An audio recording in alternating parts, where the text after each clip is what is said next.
Hello everyone, जय हिंद। इस video में जब हम बात करने वाले हैं इंडियन आर्मी सोल्जर टेक्निकल के बारे में, यानी कि अगर आपका एम है सोल्जर टेक्निकल में जाने के लिए, तो मैं यहाँ पे आप लोगों को बताऊंगा कि आपका एजुकेशनल क्वालिफिकेशन क्या होना चाहिए, आपका फिजिकल स्टैंडर्ड क्या होना चाहिए, आपका एज लिमिट कितना होना चाहिए, और वीडियो के लास्ट में बताऊंगा कि आपको सैलरी कहाँ तक मिल जाएगा अगर आप सिलेक्ट होते हो Indian Army soldier technical post में। सो वीडियो को बिना देरी के स्टार्ट करते हैं। दोस्तों, यहाँ पे हम बात करेंगे, जो पहला पॉइंट है वो है एजुकेशनल क्वालिफिकेशन के बारे में, यानी कि आपको क्या क्या एजुकेशनल क्वालिफिकेशन जरूरत पड़ता है अगर आप जाना चाहते हो इंडियन आर्मी का सोल्जर टेक्निकल पोस्ट में। फ्रेंड्स, यहाँ पे अगर आप 12th पास हो, 12th में आपने 50% रखा है, पूरा टोटल अगर बात करें, ओवरऑल बात करें, अगर 50% आपने रखा है और हर सब्जेक्ट में 40 मार्क या उससे ऊपर रखे हो, तभी जाके आप एलिजिबल होते हो इंडियन आर्मी सोल्जर टेक्निकल के पोस्ट में, राइट। फ्रेंड्स, यहाँ पे मैं एक एडिशनल इन्फॉर्मेशन आपको देना चाहता हूँ। अगर आपने डिप्लोमा किया है, क्योंकि यहाँ पे कई सारे कैंडिडेट का सवाल आता है, उनके मन में डाउट होता है, सर हमने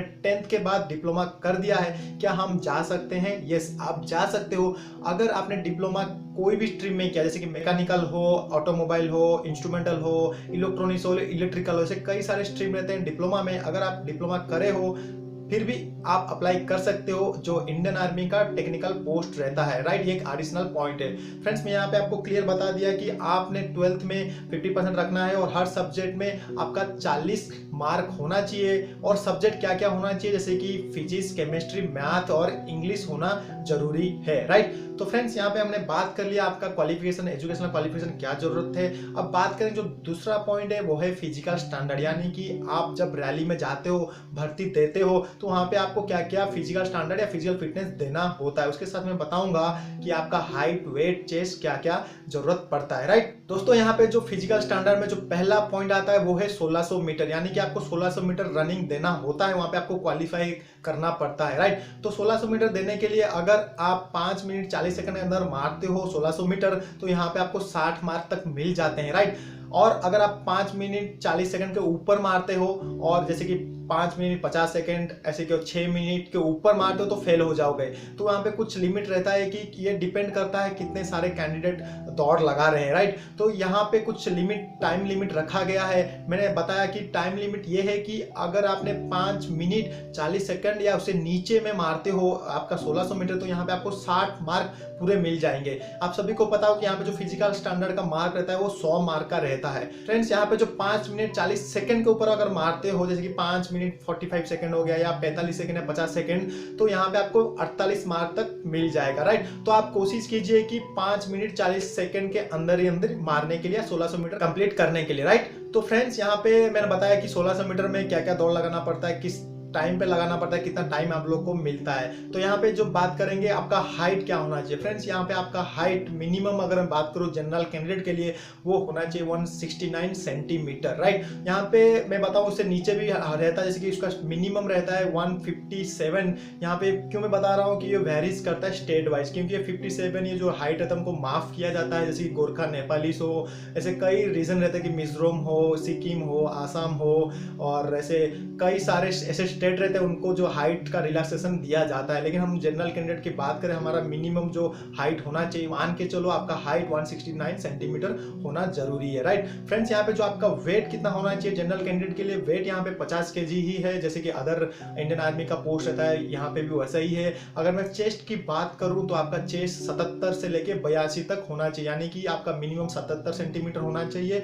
और आप जब आपका छाती का फुलाव करो, आपका चेस्ट जब बोलेंगे एक्सपांड करने के लिए, वहां पे 82 यानी कि 82 सेंटीमीटर होना जरूरी है, राइट। दोस्तों, उसके साथ साथ आपको वहां पर 9 फीट डीप जंपिंग देना होता है, बाद में बीम पुलअप मारना होता है, उसके बाद जिगजैग बैलेंस भी करना पड़ता है, उसके हिसाब से मार्किंग सिस्टम रहता है, राइट। फ्रेंड्स, यहाँ पे मैंने बात कर लिया एजुकेशनल क्वालिफिकेशन और जो आपका फिजिकल स्टैंडर्ड है, फिजिकल फिटनेस रहता है, उसके बारे में बात कर लिया। फ्रेंड्स, अब बात करेंगे आपका एक्चुअल में एज लिमिट कितना होना चाहिए अगर आप जाना चाहते हो इंडियन आर्मी का टेक्निकल पोस्ट में। यहाँ पे क्लियर और ध्यान से सुनिए फ्रेंड्स, 17.5 साल के हो और मैक्सिमम 23 साल के अगर आप हो, उसके अंदर आते हो, तो आप जाके आप अप्लाई कर सकते हो Indian Army soldier technical post में, राइट। दोस्तों, यहाँ पे मैंने बहुत सारे टॉपिक कवर करने की कोशिश की, जैसे कि एजुकेशनल क्वालिफिकेशन क्या चाहिए, आपका फिजिकल स्टैंडर्ड क्या होना चाहिए, आपका एज लिमिट क्या होना चाहिए। फ्रेंड्स, मैं इस वीडियो में बताया था कि मैं लास्ट में आपको बताऊंगा कि आपका सैलरी कहाँ तक मिल जाएगा। फ्रेंड्स, यहाँ पे जो आर्मी टेक्निकल का जो सैलरी रहता है ट्रेनिंग पीरियड खत्म होने के बाद, वो रहता है 15,000 से लेके 25,000 तक आपको मिल जाएगा, यानी कि आपको मान के चलना है ये मैं डाटा जो बता रहा हूँ ये अप्रोक्सीमेटली बता रहा हूँ, क्योंकि कोई सटीक जानकारी नहीं देगा, लेकिन मैं इसलिए बता रहा हूँ कि एक मान के चलो 15,000 से लेकर 25,000 तक आपको सैलरी स्टार्टिंग में मिल जाएगा। और कई सारे अलाउंस रहते हैं, जैसे कि सैन्य सेवा और पे बैंड, पे स्केल ऐसे रहते हैं।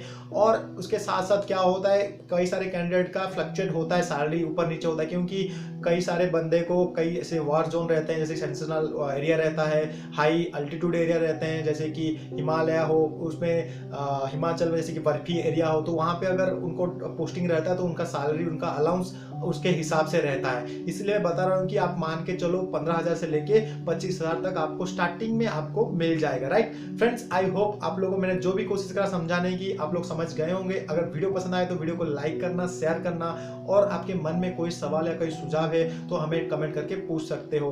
अगर हमारे चैनल पर आप नए हो तो चैनल को सब्सक्राइब करके जरूर जाइए, क्योंकि मैं इस चैनल पे इसी तरह के वीडियो लाता रहता हूँ regarding Indian army, Indian air force, Indian navy और कोई भी गवर्नमेंट कॉम्पिटेटिव एग्जाम होता है उसके बारे में वीडियो आता रहता है इस चैनल पे।